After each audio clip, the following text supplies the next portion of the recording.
Fala pessoal, boa noite. Cleiton aqui, diretor estratégico da C-Solution.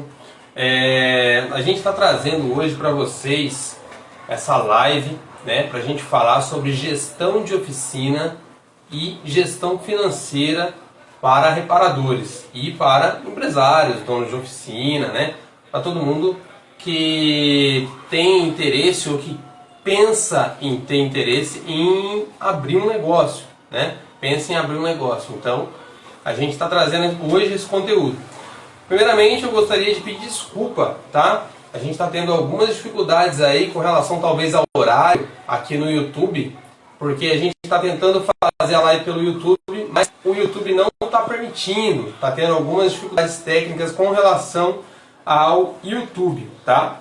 Então, a gente está trazendo essa live aqui pelo Instagram e a gente vai subir todo o conteúdo que for dito aqui na live, a gente pretende subir e colocar no YouTube para ficar disponibilizado para vocês poderem assistir isso daí e poder aproveitar.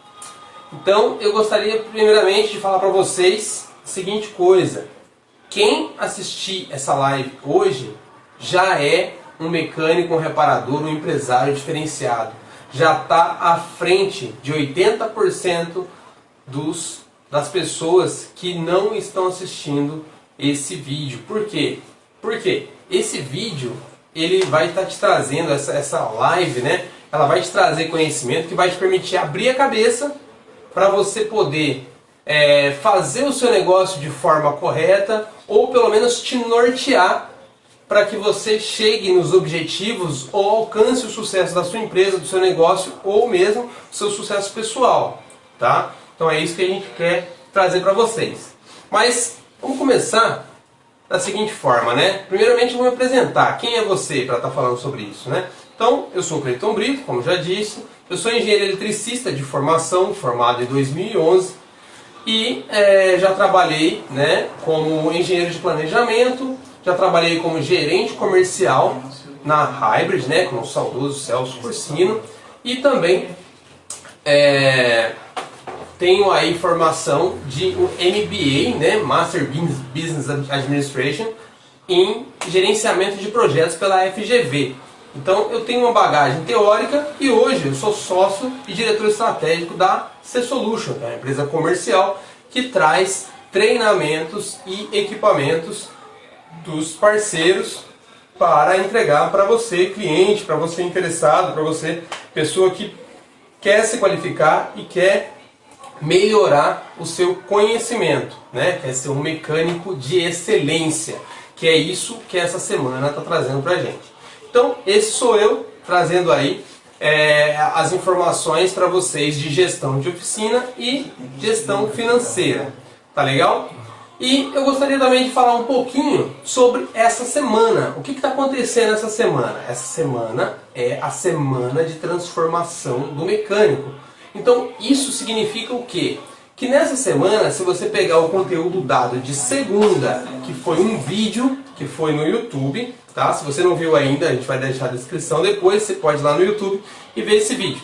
E também a gente está na terça, ontem teve uma live com Marcelo Savazzi, é um dos instrutores que nós temos aí, C-Solution Tecnotruck, tá? E a Tecnotruck forneceu o Marcelo para que ele possa fazer essa live, fez essa live conosco ontem.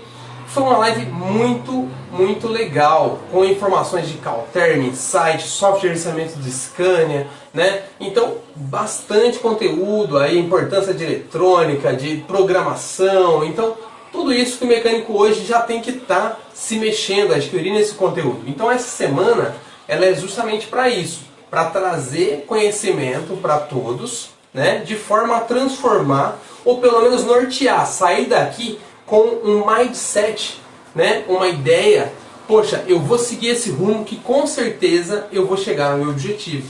Então a gente traz histórias de sucesso de pessoas que nós já conhecemos do mercado e que trilharam esse caminho. Então a gente está trazendo, a gente compila isso e entrega para vocês aqui em forma de conteúdo, tá legal?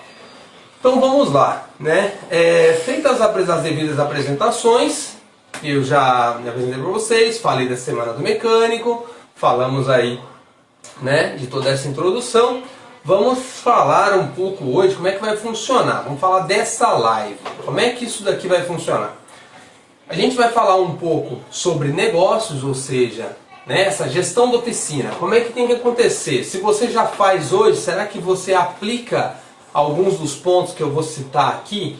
Ou se você não aplica, você vai ter que se mexer, procurar conhecimentos de contabilidade, alguns conhecimentos de gestão, para você começar a aplicar, tá? Existe uma questão assim, e também vamos falar um pouco de educação, só voltando um pouquinho, vamos falar um pouco de educação financeira, né? Ou seja, educação financeira vale tanto para a sua empresa, ou seja, a sua empresa tem que ter uma saúde financeira, tanto quanto ela vale para você como pessoa, ou seja, você como pessoa na sua casa, né? Você também tem que ter um valor, tem que ter um salário, um prolabore, um valor que você mantém as suas contas, que você mantém a sua família, né? Que você mantém o seu custo de vida, o seu lazer, tudo isso. Então esse valor, ele é o seu valor para você. Você tem que saber administrar bem esse valor, né? Inclusive ele pode ser a sua aposentadoria lá na frente. Então você também tem que pensar nisso, né? Não é porque às vezes eu tenho, sei lá, se eu tiver 20 anos, eu também tenho que pensar na minha aposentadoria. A gente não dá para ficar dependendo de governo hoje, né? Então, se eu tiver 30, 40, mais ainda. Então, muito legal, vamos ter que falar sobre esses pontos também, tá? Só dando um briefing aqui. Então, vamos começar falando sobre mindset. Você não sabe, mindset seria um direcionamento mental, né? Você fixar a sua mente de uma certa forma. Então, qual que é o mindset que eu quero passar? A primeira coisa que você tem que ter quando você abre um negócio ou você já tem um negócio e você quer melhorar esse negócio, é um mindset de empresário. E o que isso, uma das coisas que é mais importante nesse mindset é você jamais misturar as suas contas pessoais, as suas contas da sua família, as suas contas, né, do dia a dia pessoal com as contas da empresa.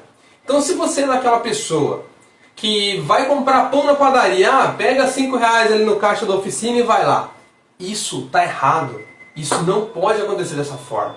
Então se o seu filho chega lá e bota a mão na gaveta, é a sua filha, daqui a pouco vem a sua mulher, paga ali uma roupa, um negócio, isso está errado, isso não pode acontecer. Por quê? Porque a empresa, ela é um organismo vivo.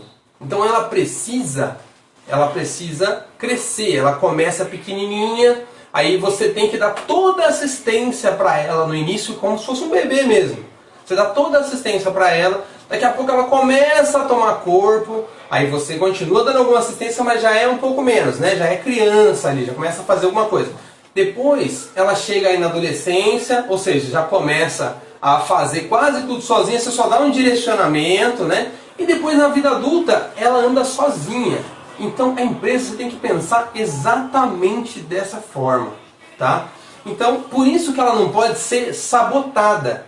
Quando você pega e começa a tirar dinheiro da empresa dessa forma descontrolada para custos pessoais, é como se você estivesse sabotando o seu negócio e ele não conseguisse crescer a ponto de chegar nessa maturidade, nesse ponto de andar sozinha. Então é isso que a gente precisa ter em mente, tá? Então esse mindset é muito importante, de não misturar as coisas.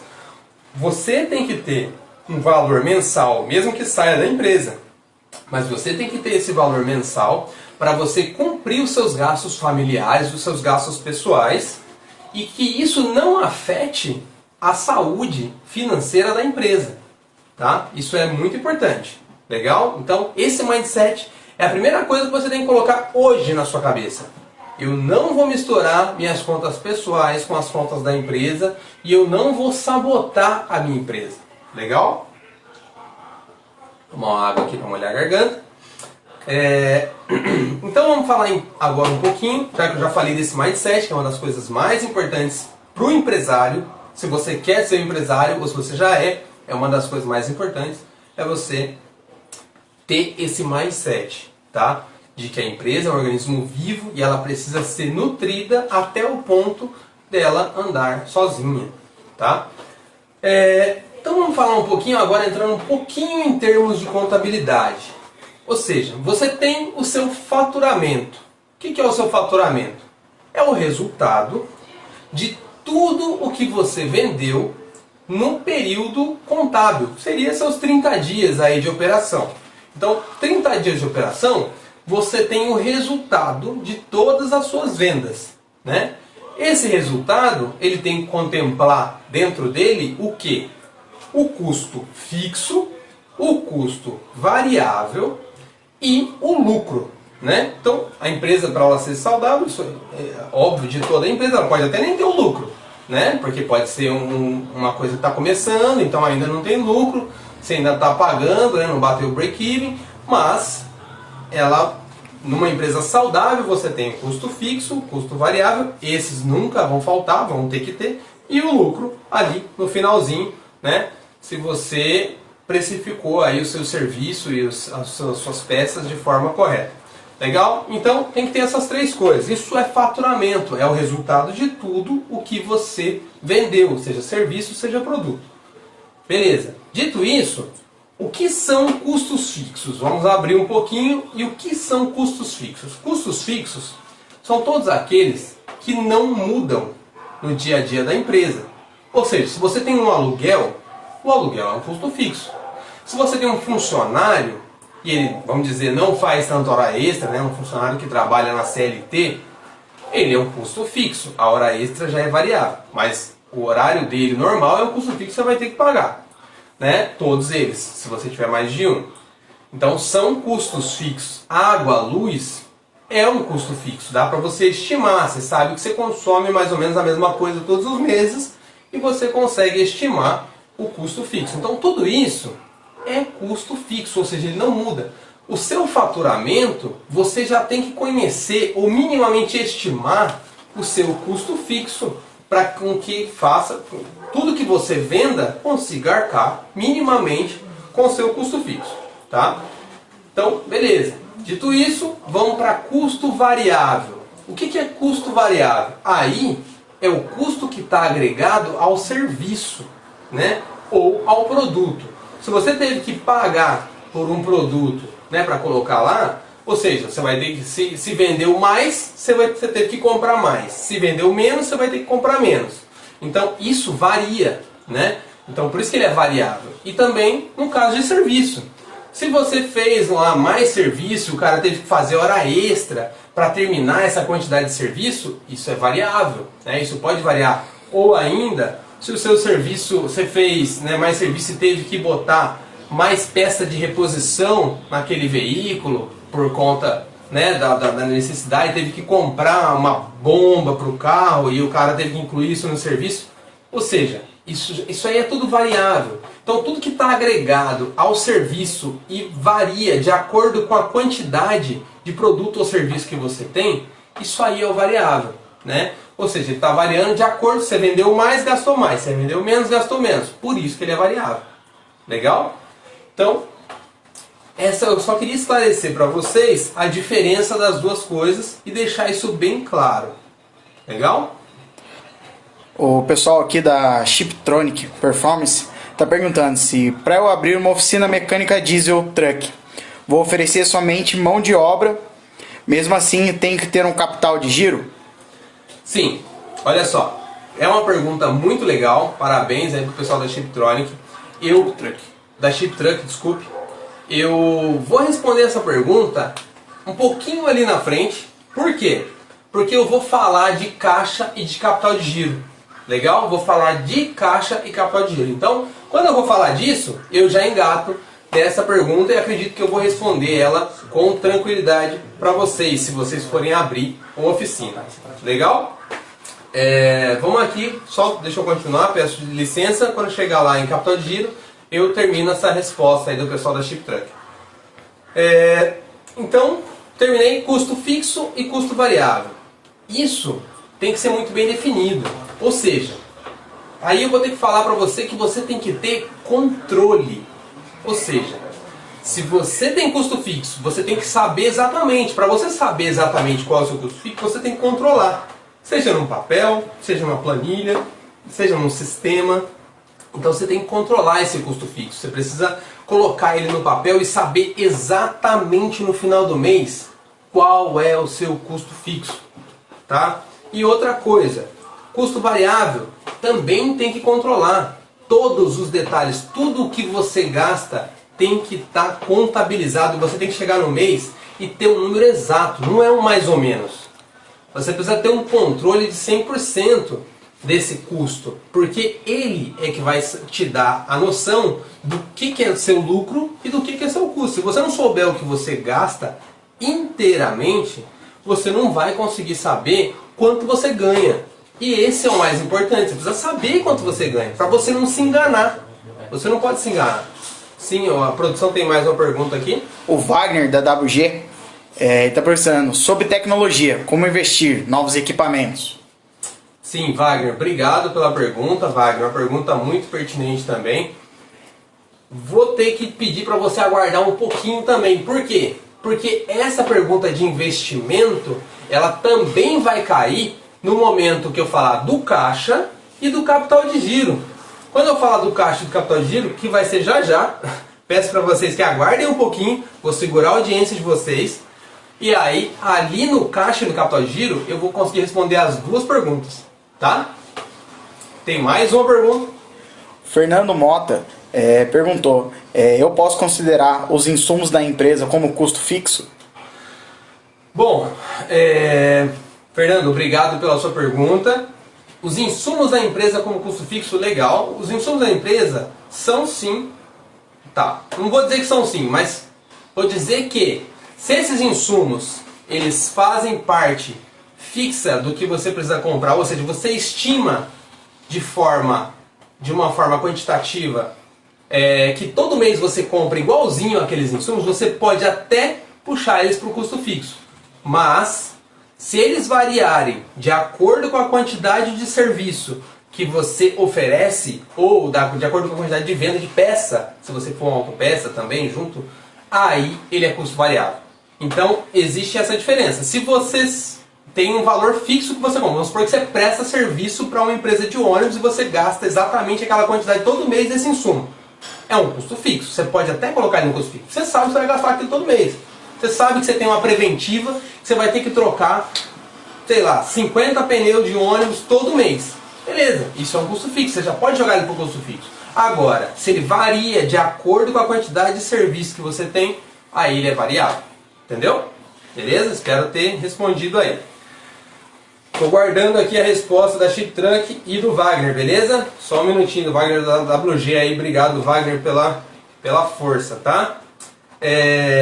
Então, o que eu falei do controle. Vamos controlar os custos, pessoal. Vamos controlar. Você tem que saber os seus custos fixos e seus custos variáveis. Você tem que saber eles detalhadamente. Legal? Então, você precisa botar no papel, ou botar na planilha, ou colocar no sistema de controle. Então, isso é essencial, tá? Sem dúvida, é o que vai fazer você poder enxergar os seus lucros, tá? Aí a gente vai falar da importância desse controle, já falei da importância, e vamos falar da diferença agora sim, da diferença de caixa e capital de giro. Opa, tem mais uma pergunta antes de eu entrar em caixa e capital de giro. Aqui o Roosevelt Pequeno, qual o melhor software para gerenciamento da oficina? Qual o melhor software para gerenciamento da oficina? Olha, isso vai variar um pouco de região para região. Tem vários softwares hoje, tá? Inclusive o Daniel estava me falando de um muito bom, Daniel Oliveira, que é o sócio-diretor da Tecnotruck, junto com o Guilherme. Abraço Daniel, abraço Guilherme aí, já lembrando, né? Ele me falou de um muito bom, posso trazer depois o nome do software. Vou dizer que eu não vou saber o nome de vários softwares aqui. Eu sei que eu conheço alguns chamados Atos, Palas, tem vários. Vou tentar trazer os nomes desses bons softwares para vocês, porque a gente ainda não tem muitos nomes de softwares para trazer para vocês, tá? Mas eu vou tentar colher e vou fazer um post com o nome dos melhores softwares para gestão de oficinas, tá, Roosevelt? Vou trazer, muito obrigado pela pergunta, vou trazer isso num post para você ou enviar diretamente, se você deixar o seu e-mail, eu envio diretamente para o seu e-mail os softwares mais indicados. A gente tem uma carteira grande de clientes, a gente fizer uma pequena pesquisa, o pessoal manda pra gente, a gente faz uma avaliação e a gente manda pra você esses softwares aí pra te indicar, tá legal? Bom, então agora vamos falar de caixa e de capital de giro. Então, o que é isso, né? O que é caixa e o que é capital de giro? Quando eu falei do lucro, o lucro ele é uma parte que tem dentro do seu faturamento. Você teve o custo fixo, o custo variável e o lucro. No lucro você tem lucro bruto, ou seja, o lucro total, e você tem o lucro líquido. Esse lucro líquido, se você for uma sociedade, você pode ratear esse lucro líquido, né? Ou você pode simplesmente, se você for o único dono, retirar esse lucro líquido. E aí nesse lucro líquido também tem uma questão, tá, de prolabore. Se você, eu vou falar agora nessa parte de prolabore porque entra dentro do lucro, do caixa e do capital de giro. Legal? Então, prolabore, ele é o salário do sócio que atua na empresa.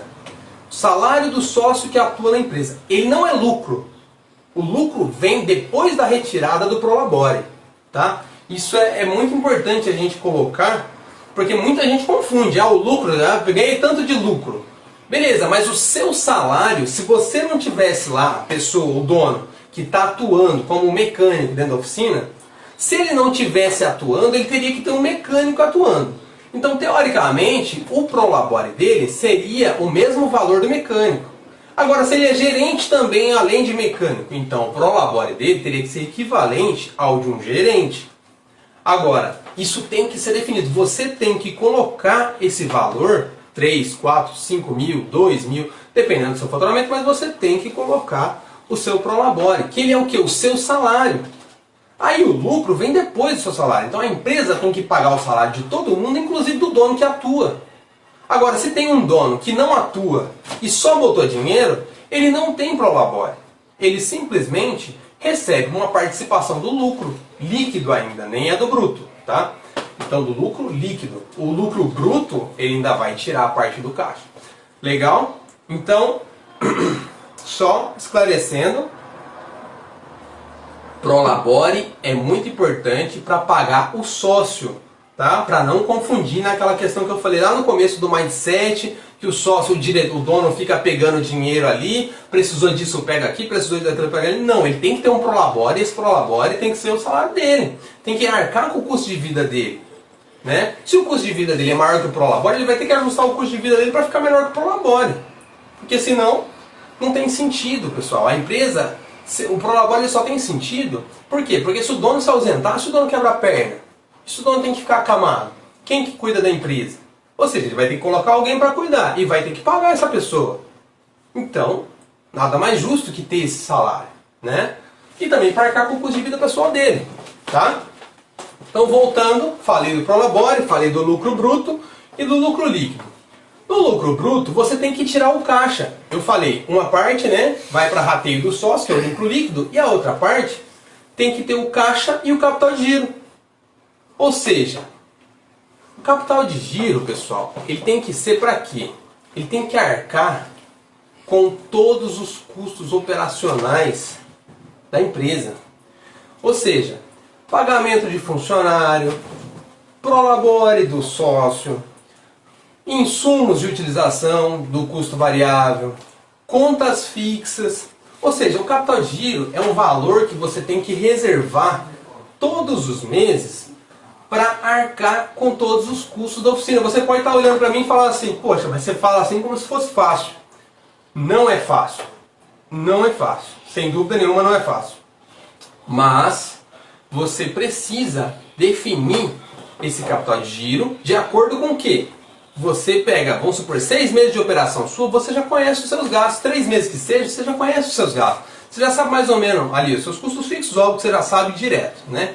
Mas os seus custos variáveis, você vai começando a entender eles. Com 3, 4 meses de operação, você vai entendendo eles. E aí você já começa a reservar um valor para esse. Muitas pessoas às vezes fazem o que? Alavancagem. Vai lá no banco, pega um empréstimo de capital de giro. Por quê? É para ele rodar o negócio dele até o próximo mês.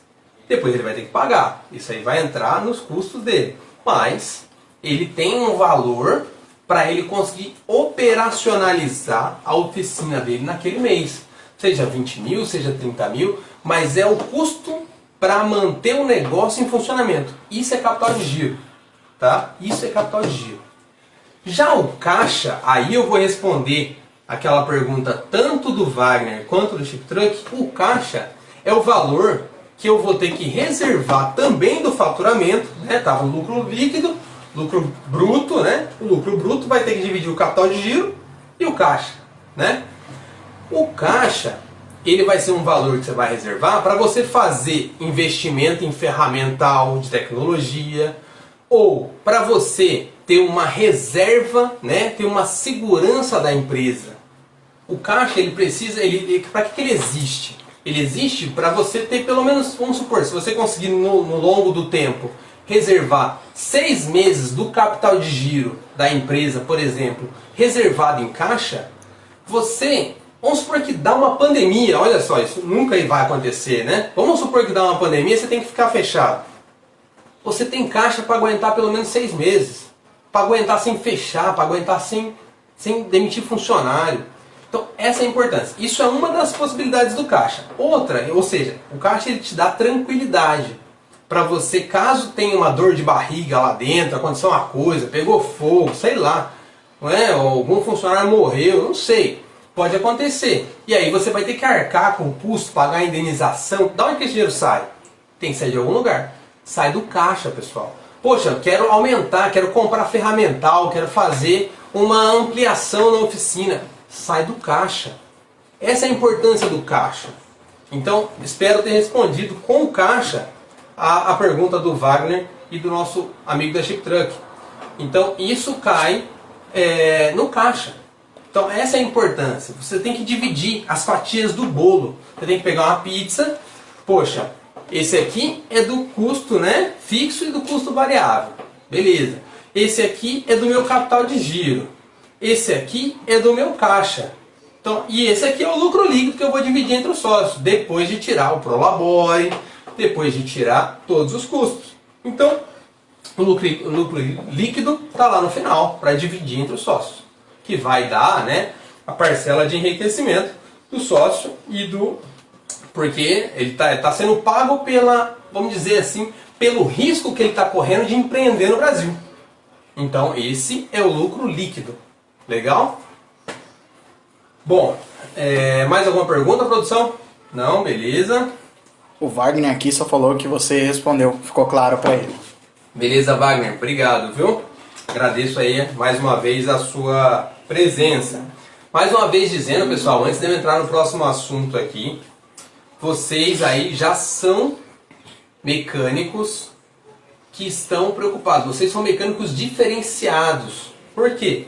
Porque vocês estão colhendo conhecimento, buscando conhecimento que está à frente de muita gente que às vezes fecha os olhos para isso. Que às vezes não quer enxergar que a oficina é como um negócio, que é um business, que ele precisa sobreviver. Então você tem que olhar a sua oficina como um negócio, não como um puxadinho. Tá, pessoal? Vamos olhar como um negócio que com certeza vai crescer, com certeza vai empregar, vai dar emprego para muita gente e vão ter orgulho de ser mecânico, vão ter orgulho de ser reparador. Poxa, é uma classe excepcional de gente que trabalha das 8 às 10 todos os dias. Poxa, né? Dá socorro aí no beira de estrada. É uma classe excepcional. Parabéns aí, meu parabéns a todos os mecânicos reparadores do Brasil, viu? Bom, vamos lá. Educação financeira. Vamos falar de educação financeira agora, fechando um pouquinho de contabilidade, tá? Isso foi uma parte de gestão, entrando um pouquinho na contabilidade, entrando em mindset, né? Entrando aí em assuntos importantes que é legal para o dia a dia. Mas vamos falar um pouquinho também de educação financeira. Educação financeira, para mecânico, para reparador, serve para qualquer um, tá? E por que não o mecânico, o reparador, não pensar no seu futuro, né? Não pensar na sua segurança? Nada mais justo. Tem uma pergunta aqui, opa.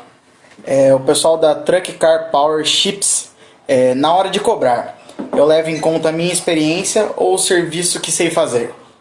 Legal, na hora de cobrar eu levo em conta a minha experiência ou o serviço que sei fazer? O serviço que você fazer. Óbvio, tem que ser uma composição de custo, né, pessoal? Se tem peça, ela entra, né? Se você é um mecânico experiente e você, ou seja, já tem uma bagagem, né? Você vai colocar o custo da sua hora, o custo do tempo em que você teve para fazer aquele serviço, você tem que precificar ele, né? Como eu falei, se você é um mecânico experiente, você vai ter um custo um pouco mais alto, né? Você não pode ter um custo muito baixo, até porque assim, pessoal, a gente precisa entregar valor no nosso produto ou serviço, tá? Então muitas vezes o cliente vai na sua oficina e fala, mas está meio caro. Aí você vai ter que fazer o quê? Aí é a hora que você vai ter que entregar valor para o cliente. Você tem que falar, olha, não é que está caro. Meu serviço, eu tenho vários certificados, eu venho trabalhando com isso há mais de 20 anos, eu tenho uma bagagem, né? Esse serviço é de qualidade, eu vou te dar garantia, você não vai ter mais problema com isso. Você pode ir no Zé da esquina lá, o cara vai te cobrar metade do preço, mas você vai ficar indo lá 5 vezes no cara. Eu vou te dar garantia, eu vou te dar qualidade, óbvio, você tem que se qualificar e ter ferramental adequado para poder dar essa garantia, para poder dar essa confiabilidade pro cara. Porque isso é que te dá segurança para falar isso para ele, para poder cobrar um pouquinho mais caro. Você estudou, você perdeu o final de semana se qualificando, você perdeu, né, uma série de tempo que você podia estar com a sua família, mas não, você estava lá estudando, se qualificando para quê? Para oferecer um serviço de qualidade e, né, assertivo e rápido para o seu cliente. Então é isso que você vai entregar valor para ele. Você vai falar, olha, aqui a situação é assim, assim, assim, assado. Eu vou te dar garantia, vou te dar confiança, vou fazer o serviço rápido e você pode confiar. Vou fazer preventiva para você, te dou uma lavagem e tal, mas é isso e que você vai entregar valor para ele, né? Aí o cara vai começar a te olhar não pelo seu preço, mas pela sua qualidade, pelo seu valor. É isso que tem que entregar, é isso que muda preço e valor. Tá? Isso é muito importante. Então, espero ter respondido a sua pergunta aí. Você vai, se você tem qualidade, se você tem, né, claro, você sabe que tem, você vai colocar o seu preço, você pode fazer uma pesquisa de mercado, né, um benchmark ali na sua região, mas você vai precificar a sua experiência, vai precificar o tipo do serviço, o ferramental que você utilizou para fazer aquele serviço, o custo do carro ou da peça, né, que você está fazendo esse serviço. Tudo isso você tem que levar em consideração. Tem pessoas aí que usam, sei lá, 25% da peça. Vão fazer um reparo na bomba de ar.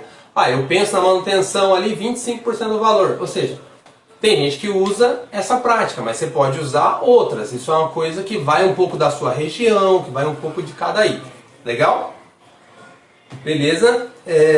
Então, eu ia falar, estava começando a falar sobre educação financeira. Tá? Vamos retornar aqui. Educação financeira, pessoal. Primeira coisa que você precisa fazer para ter educação financeira, para pensar em educação financeira, é definir objetivos.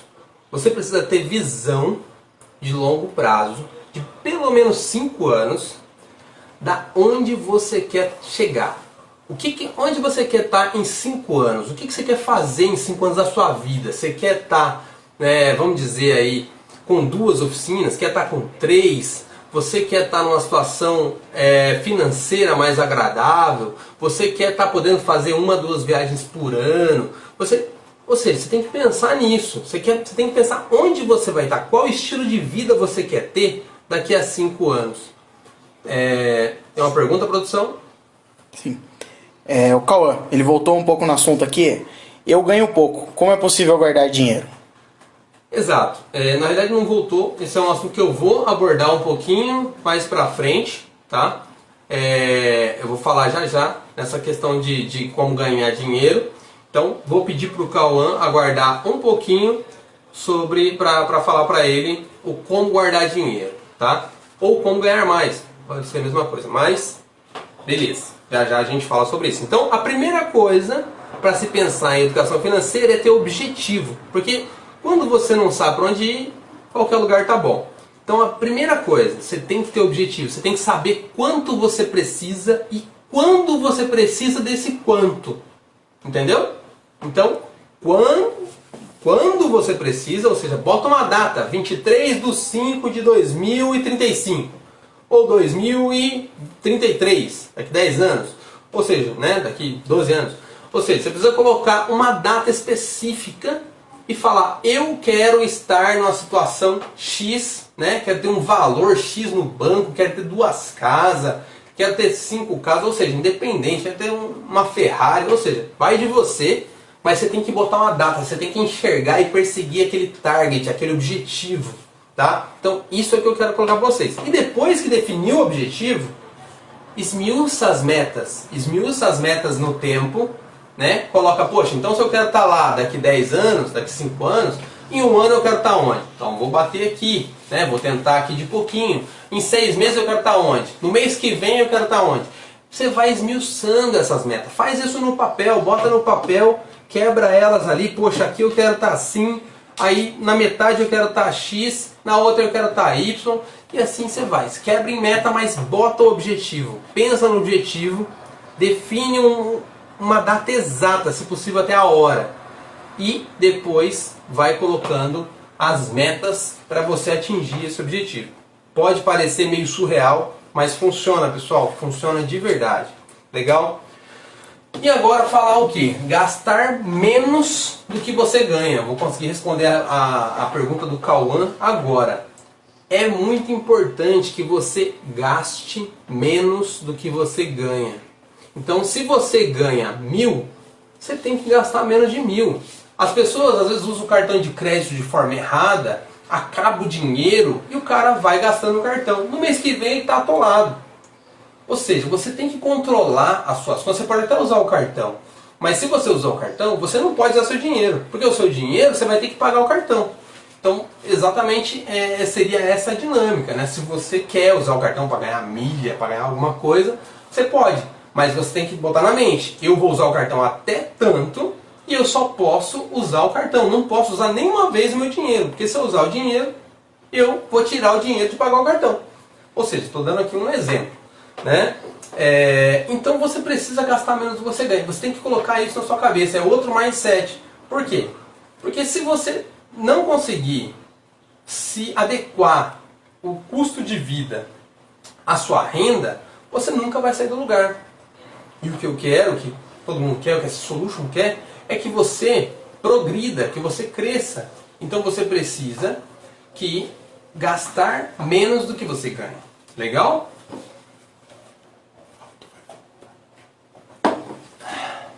Agora voltando um pouco, a pergunta aqui do Júnior. O capital de giro pode variar durante o mês vigente? Olha, o ideal é que não varie.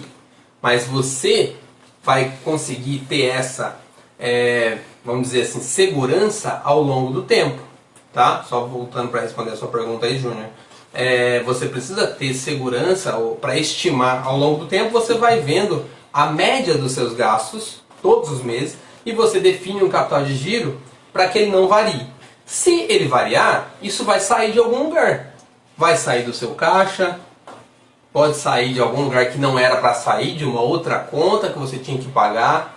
Então, por isso que é ideal que você reserve ele, e se você puder botar uns 5% a mais, por uma possível variação, né, é interessante.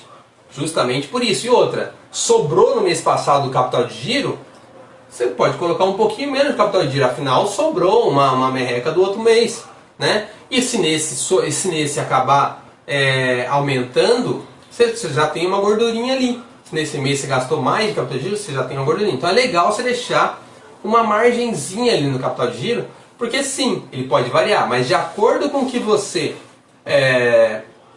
vai passar ao longo do tempo controlando os seus gastos, você vai ter mais claro essa meta, quanto você ganha, né? E quanto você gasta exatamente todos os meses, ou exatamente ou aproximadamente, né?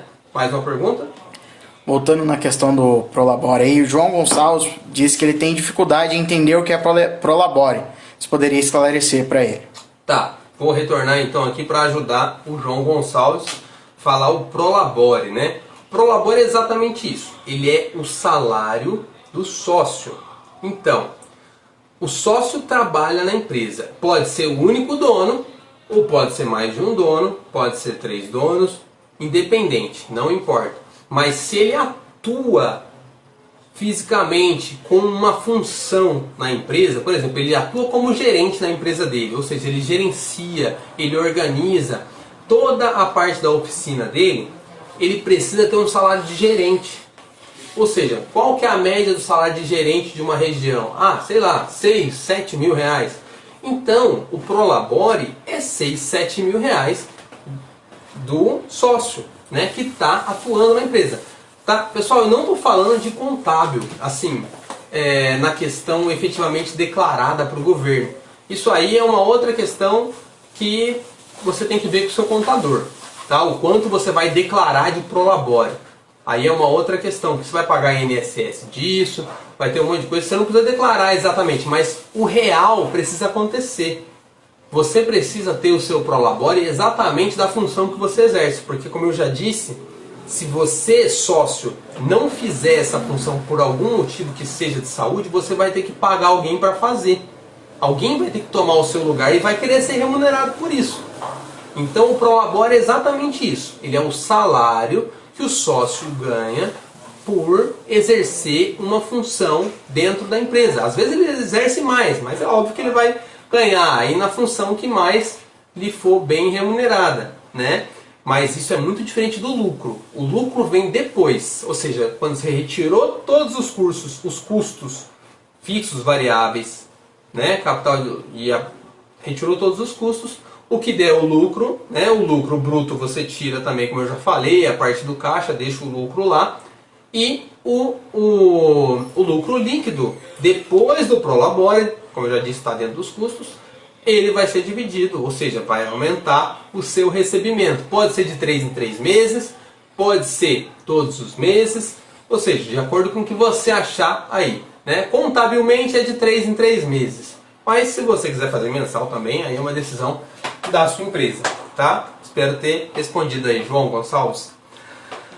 Beleza? Vamos retornar aqui então. Como eu estava falando, você precisa criar essa cultura de gastar menos do que ganha. Tá? Isso é primordial. E aí, e também é criar a cultura, pessoal. Outra coisa que a gente precisa colocar na nossa cabeça fortemente, deitar no travesseiro hoje e pensar nisso com muita força.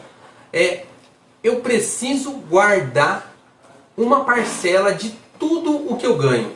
Preciso guardar uma parcelinha de tudo que eu ganho. Ou seja, se eu ganhei 1.000, se eu conseguir guardar 200, show de bola. Se eu conseguir guardar 100, muito legal. Se eu conseguir guardar 50, muito legal. Estou dando aqui exemplos, tá? Se eu ganhar 10 mil, também 2 mil, se eu conseguir guardar, é mais fácil, né? Se eu ganhar 10 mil, o volume é maior, guardar 20% é muito mais fácil. Se eu ganhar 1.000, já fica mais difícil para se guardar 200, né? Então, estou dando aqui alguns exemplos dessas grandezas, né? Então, mas é muito importante isso, que você crie a cultura. Né? Mesmo que você realmente ganhe pouco, como o Cauã falou, como que eu faço para guardar? Primeiramente, ele precisa organizar os gastos dele para que esteja dentro das contas dele. Ah, mas eu não consigo isso, eu já ganho muito pouco, o custo de vida é alto, eu não consigo me ajustar para ganhar, meu custo de vida para ganhar menos. Então, se você hoje pensa dessa forma, né, e você não consegue, você tem que fazer o quê? Você tem que estudar, você tem que dar um jeito de estudar, tem cursos grátis, conseguir assessoria com o pessoal, né? Mesmo que seja grátis aí, pegar uns amigos, aprender coisas novas, para tentar o quê? Melhorar os seus ganhos, seja onde você trabalha. Se você não é reconhecido onde você trabalha, tenta procurar algo melhor, onde você ganhe mais ou você seja mais reconhecido. Tenta ganhar conhecimento, hoje tem o YouTube aí, adquirir bastante conhecimento, tentar coisas novas. Então fazer mais do que lhe é proposto. Você nunca perde por isso. Faz mais do que lhe é proposto. Com isso, você com certeza em algum tempo vai começar a ganhar um pouco mais. Na hora que você começar a ganhar um pouco mais, não mude o seu custo de vida. Agora eu vou ganhar mais, eu vou poder comprar aquilo lá. Não. Esse é o grande erro das pessoas. Você ganha mais, começa a gastar mais. Ganha mais, começa a gastar mais. Você nunca sai do lugar. Você pode ganhar 10, 15 mil reais. Você gastar 10, 15 mil reais, você sai do mês, você não sai do lugar. Agora, se você começa a crescer esse faturamento, se você começa a ganhar mais e você consegue manter um padrão de vida menor, você vai começar a conseguir guardar dinheiro em curto período de tempo. Daqui a pouco você já está começando a ter uma reserva. Daqui a pouco você já tem reserva de emergência, que eu vou citar daqui a pouco. Daqui a pouco você começa a fazer investimentos. E aí você já vai estar numa tranquilidade financeira em alguns anos. Tá? Então, espero ter respondido a pergunta do Cauã agora aí. Parece que tem mais uma pergunta pra gente aí. O Wagner da WG como minimizar os custos, principalmente os pequenos. Tá, legal, Wagner. Boa pergunta.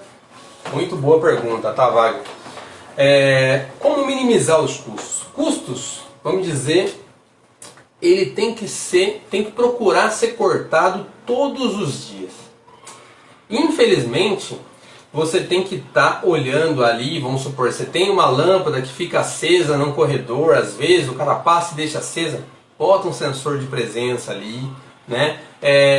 Você tem que olhar, às vezes, vamos supor, você tem um ferramental, aí você usa, aquele ferramental já está começando a dar problema, tem que trocar. Por quê? Porque se você usar um ferramental antigo, muitas das vezes você começa a atrasar serviço por conta de ferramenta que não está muito adequada, e isso vai pegar e vai te demandar mais tempo na execução do serviço. E isso com certeza vai impactar no seu custo no final do mês. Tá? Outra coisa que muitas vezes ajuda a reduzir é adquirir tecnologias novas, que muitas vezes reduzem o tempo de serviço na metade.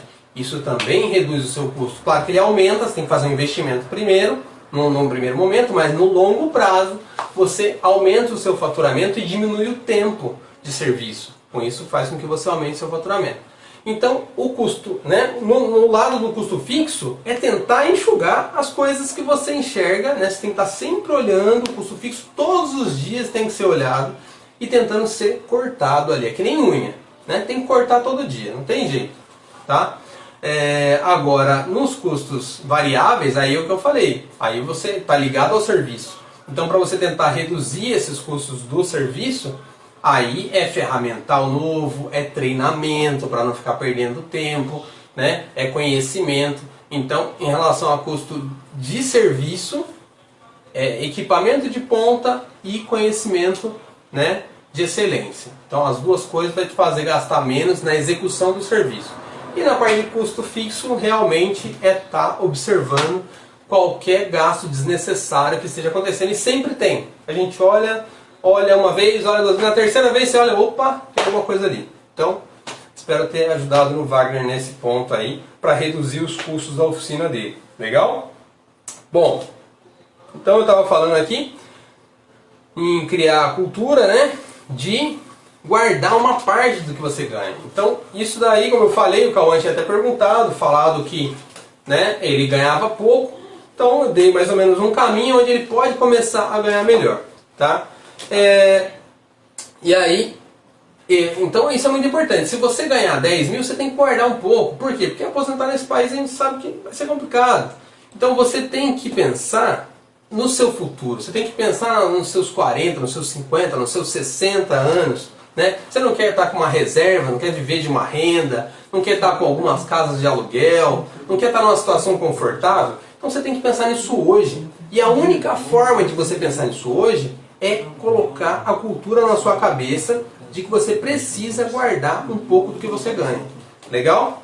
Então, dito isso, a gente começa a entrar na parte, vamos dizer aí, de reserva de emergência. Se você guarda um pouquinho, agora vamos supor que você já gasta menos que você ganha, que você já tem um objetivo e que você guarda um pouco do que você ganha. Então, se você guarda um pouco do que você ganha, você pode começar a criar a sua reserva de emergência. Você pode começar a criar a sua reserva de emergência, tá? O que é reserva de emergência? Reserva de emergência é você saber também, como eu falei lá dos custos da empresa, você também tem que saber, a sua casa, a sua família também é uma empresa. Você precisa saber quanto você gasta todos os meses, pessoalmente. Você tem que controlar isso também. Então, quanto você gasta pessoalmente todos os meses, obrigado. Quanto você gasta pessoalmente todos os meses é muito importante. A reserva de emergência nada mais é do que você conseguir guardar, né? Você vai demorar para fazer isso, você vai fazendo todos os meses, vai guardando. Até o ponto que você consiga guardar 6 meses, pelo menos, minimamente, tá? 6 meses do seu custo fixo. Ou seja, você tem um custo incluindo lazer, incluindo contas, incluindo roupas, incluindo mercado, transporte. Ou seja, tem que incluir tudo isso. Meu custo de vida hoje está em 5 mil reais. Beleza. Você precisa em 6 meses, você vai ter que guardar 30 mil reais. Então você tem que guardar essa conta, esse valor, você precisa deixar esse valor guardadinho numa conta, né? De preferência renda fixa, tá? Não vamos deixar em poupança não. Depois a gente, qualquer coisa a gente faz, vamos falar um pouco de renda fixa. Deixa esse dinheiro guardado, 30 pau. Se você ganha 5 contos, 6 meses, 30 conto. Tem que juntar esse dinheiro e deixar guardado. Não importa o tempo que demore, mas esse é o primeiro objetivo. Reserva de emergência. Por quê? Porque a reserva de emergência vai te dar tranquilidade. Você vai botar a cabeça no travesseiro mais tranquilo. Você não vai ficar tão estressado lá no serviço porque o cara te encheu o saco ou porque não tá legal. Ou seja, estou falando num caso de alguém que é um empregado, tá? De alguém que é um CLT. Então essa pessoa, ela precisa ter essa reserva até mesmo para ela ficar mais tranquila, porque ela sabe que se ela sair dali, ela ainda tem 6 meses de pulmão para poder ir para outro lugar, sem pensar em fundo de garantia, em 13º, essas coisas que vai receber lá de quitação, sem pensar nisso. Mas tem que ter esse valor para poder segurar esse tempo, para poder dar tranquilidade, ou seja, até para fazer outros investimentos no futuro, né? Mas a reserva de emergência ela tem que existir. Uma pergunta aí? Do Wagner, se a aposentadoria privada é um bom investimento. Wagner, obrigado mais uma vez pela participação aí, cara. A aposentadoria privada, minha opinião aí, tá? Pra mim não é nada de bom, não é nenhum bom investimento, tá? Na minha opinião, você hoje, você tem que pensar na reserva de emergência, como eu estou falando aqui agora. Você tem que guardar uma parte para você ter tranquilidade do seu custo fixo, mesmo que você seja... Se você, no seu caso eu sei que você é empresário, então no caso do empresário é 12 meses, tá?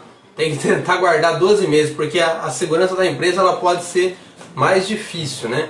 Então o ideal seria 12 meses, mas o ideal é ter essa reserva de emergência para você ter essa tranquilidade e depois você começar a estudar. Eu vou falar daqui um pouquinho o que vai se fazer depois da reserva de emergência. Vamos já entrar, acho que eu já falei bem na reserva de emergência, o pessoal já entendeu.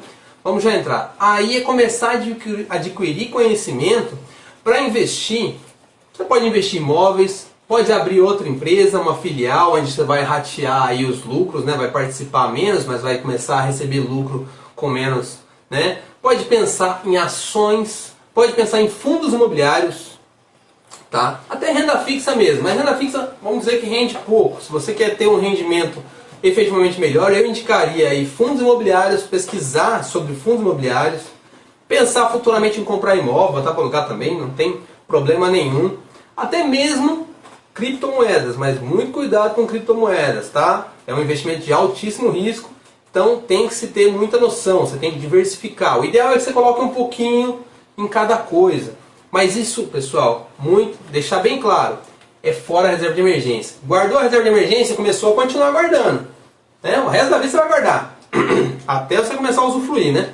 Então o resto da vida você vai guardar, está trabalhando, está guardando. Nesse posterior reserva de emergência é que você vai fazendo esses investimentos de um pouquinho mais de risco, né? Por quê? Porque você já tem tranquilidade com a sua reserva, você gera valor, ou seja, você ganha dinheiro todos os meses, você faz aporte nos seus investimentos todos os meses, e aí você pode começar a adquirir conhecimento em ações, em fundos imobiliários, em outras empresas, né? Você pode investir, você pode entrar num investidor aí, numa outra empresa de um rapaz que você acredita, você bota um dinheiro e espera um lucro sair de lá. Você não vai ter prolabore, porque você não atua, mas você vai ter um lucro lá, que vai vir do lucro líquido da operação da empresa, né? Pessoal, parece que a gente vai ter um probleminha na live aqui. A live é de 1 hora, mas a gente já está concluindo, tá? Chegou aqui em ações, ela já está finalizando. Se alguém tiver mais pergunta, depois a gente responde, pode deixar nos comentários. Tá dando 1 hora por causa que o Instagram vai finalizar essa live. Eu acredito que a gente entregou bastante conhecimento. Agradeço a todos vocês imensamente pela presença, para todo mundo que participou, enviou pergunta. De novo, todo mundo que participou e chegou até esse final aqui, com certeza é diferenciado e já está acima de 80% do que a gente tem das pessoas que não participaram dessa live, porque estão preocupadas em adquirir conhecimento de negócios. Se você não souber de negócios, mesmo que você tenha oficina, você vai ficar batendo cabeça e vai ficar patinando aí por muitos e muitos anos. Então, pessoal, vamos se preocupar com isso também, tá? Vamos se preocupar com isso também, com o negócio. Agradeço novamente. Amanhã tem uma live com Hélio Kizerne sobre câmbio automático e técnicas de aprendizagem. Muito legal, não perca. Amanhã 7h27. Desculpe novamente os problemas técnicos que tivemos aí. Era pra gente estar no YouTube, mas nós vamos subir essa live pro YouTube também, tá? E muito obrigado a todos vocês novamente. Fiquem com Deus. Boa semana e sigam a C-Solution também, pessoal. Não se esqueçam, hein? C-Solution lá no YouTube, que sempre a gente está colocando informação. Vamos soltar bastante vídeo esse mês. Siga aqui no Instagram também, Facebook. E estamos abertos, pessoal. Os telefones também estão aí abertos para ajudar vocês sempre que possível. Beleza? Muito obrigado. Mais uma vez. Até mais.